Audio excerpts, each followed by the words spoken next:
একদিকে যেমন ইসলামকে ধারণ করেছে, অন্যদিকে এই সনাতনী ধর্মকে যেখানে আছে, অন্যদিকে আপনার খ্রিস্ট ধর্ম যারা পালন বিশ্বাস করছেন তারাও আছেন, আর বৌদ্ধ ধর্ম তো এককালে এক সময় এই বাংলাদেশে সমস্ত বাংলাদেশ জুড়েই ছিল।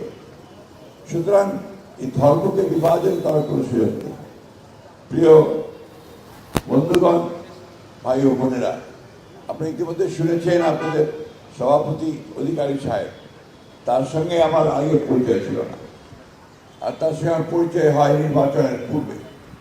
আমার বাড়ি ঠাকুরগাঁ, আমি যেখান থেকে নির্বাচন করি একেবারে উত্তরে, সেখানে আপনাদের কয়েকটা চার্চ আছে।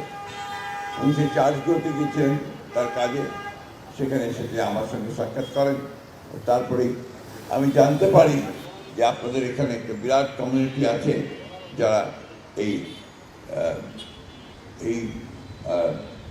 বিশ্বাসে আছেন এবং আপনারা এই বিশ্বাসে সামনের দিকে এগিয়ে যাচ্ছেন। আমি আপনাদেরকে আবারও বলতে পারি, আমরা বাংলাদেশ জাতীয়তাবাদী দল, আমরা আমাদের নেতা তারেক রহমান সাহেবের নেতৃত্বে আপনাদের সকলের সহযোগিতায়, আপনাদের সমর্থনে আমরা সরকার গঠন করতে সক্ষম হয়েছি।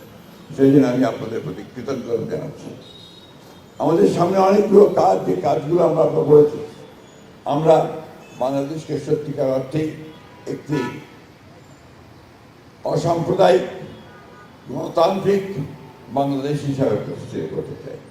এই বিষয়টা আমাদের কাছে অত্যন্ত গুরুত্বপূর্ণ, যে কারণে আপনারা দেখেছেন যে আমাদের নেতা তারেক রহমান সাহেব অতি দ্রুত তিনি অনেকগুলো কাজ শুরু করেছেন। তার মধ্যে একটি কাজ হচ্ছে যে মসজিদগুলো যারা ইমাম খাদেম আছেন তাদেরকে সম্মানী দেওয়া, মন্দিরে যারা পুরোহিত আছেন তাদেরকে সম্মানী দেওয়া, চার্চে যারা আছেন ফাদার নান তাদেরকে সম্মানী দেওয়া, বৌদ্ধ উপাসনালয়গুলোতে যারা কাজ করেন সেবায়ত আছেন তাদেরকে সম্মানী দেওয়া। এই কাজটাও আমাদের সব কাজে ওঠে। সাধারণ দুস্থ মহিলাদের জন্য ফ্যামিলি কার্ড, কৃষকদের উন্নয়নের জন্য কৃষক কার্ড, প্রত্যেক দিন 10,000 টাকা পর্যন্ত কৃষি ঋণ সুদ সহ মকুব করে দিয়েছে। খেলাধুলার জন্য তিনি মাত্র কয়েকদিন আগেই 500 জন অত্যন্ত কৃতি খেলোয়াড় যারা, তাদেরকে প্রায় 1 লক্ষ টাকা করে ভাতা দেওয়ার অবস্থা শুরু করেছেন। এই বিষয়টা নিঃসন্দেহে আমাদের এই 47 দিনের মধ্যে আমরা মাত্র 47 দিন 48 দিন আমরা করেছি, সেটা আমাদের জন্য একটা নিঃসন্দেহে অত্যন্ত সামনে এগিয়ে যাওয়ার একটা কাজ। প্রিয় বন্ধুগণ, আমরা ইতিমধ্যে এসেই কিছু সংকটের মধ্যে পড়েছি। ইরান, আমেরিকা এবং ইসরায়েলের যে যুদ্ধ, সেই যুদ্ধ গোটা বিশ্বকে সংকটের মধ্যে পড়েছে।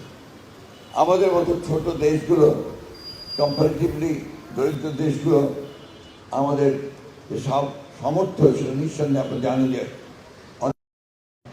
তারপরেও আমাদের সরকার এটাকে সবচেয়ে বেশি গুরুত্ব দিয়ে বাইরে থেকে ফুয়েল, তেল, জ্বালানি, গ্যাস এগুলো আনার সমস্ত ব্যবস্থা করছে। এবং বারবার করে আমরা যে কথাটা বলছি, আমাদের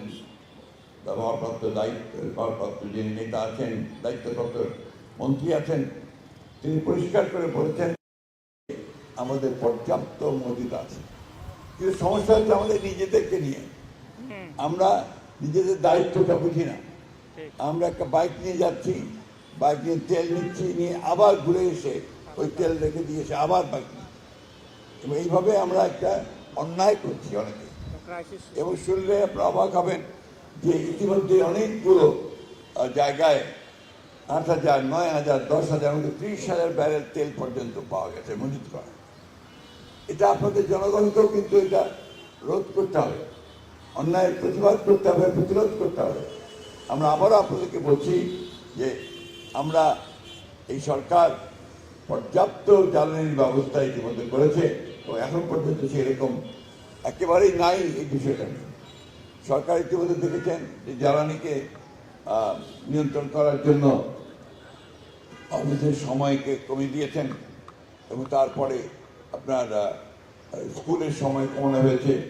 বিদ্যুৎ ব্যবহারে আমাদেরকে আরও বেশি সাশ্রয়ী হওয়ার কথা বলা হয়েছে। এইগুলোই এই দরকার, যে দেশটা তো আমাদের, সংকট হলে তো আমাদের সকলের হবে, একা এককভাবে আমি কিংবা আপনি আর এটাতে আপনার এফেক্টেড হবো না, আমরা গোটা দেশ এফেক্টেড হয়ে যাবো। এর মধ্যে রয়েছে আবার আপনার কৃষির কাজ, সেচের কাজ, তো সেখানে পানি দিতে হবে, বিদ্যুৎ লাগবে, শিল্প কলকারখানাগুলো চলতে হবে, সেখানে বিদ্যুৎ গ্যাসের প্রয়োজন হবে। সব মিলিয়ে এই বিষয়টি আমরা সাশ্রয়ী না হই, তাহলে আমরা আমাদের যে দায়িত্ব, সেই দায়িত্ব পালন করা থেকে আমরা পিছিয়ে যাব। আমি বক্তব্য দীর্ঘ করবো না, আপনারা আজকে আমাকে এখানে আমন্ত্রণ জানিয়েছেন, সেই জন্য আপনাদেরকে আন্তরিক ধন্যবাদ এবং কৃতজ্ঞতা জানাচ্ছি। এবং এটাই আশা করছি যে আমরা ধর্মে যেন কোনো বিভেদ সৃষ্টি না করি, বিভাজন সৃষ্টি না করি। দুর্ভাগ্যক্রমে আমাদের মধ্যে কিছু রাজনৈতিক শক্তি আছে যারা ধর্মকে সামনে নিয়ে রাজনীতি করতে চায়। আরো দুঃখজনক ব্যাপার যে অনেকেই শক্তি আছে যারা 1971 সালের স্বাধীনতা যুদ্ধকে অস্বীকার করতে চায়। স্বাধীনতা যুদ্ধ 71 যুদ্ধ যেটা আমার অস্তিত্ব, আমার পরিচয়। আমি বাংলাদেশি, আমি যুদ্ধ করেছি, আমি লড়াই করেছি। আমাদের প্রায় 30 লক্ষ মানুষ শহীদ হয়েছে, 2 লক্ষ ভবন তাদের সম্ভ্রম হারিয়েছে। আমি তো সেটা বলতে পারি না। তাই আজকে আমি আপনাকে অনুরোধ করব, যারা সমাজে এখন বিশৃঙ্খলা সৃষ্টি করতে চান ধর্মকে নিয়ে, তাদেরকে আমাদেরকে সকলকে সমবেতভাবে রুখে দাঁড়াতে হবে, প্রতিরোধ করে তুলতে হবে। এবং একটি কথাই যেটা আমাদের প্রধানমন্ত্রী, আমাদের চেয়ারম্যান তিনি বারবার করে বলছেন যে আমরা কাজ করব, দেশ করব এবং সবার আগে বাংলাদেশকে আমরা নিয়ে যাবো। এই কথাটা আমাদেরকে সবসময় মনে রাখতে হবে। আমি বক্তব্য দীর্ঘ করবো না।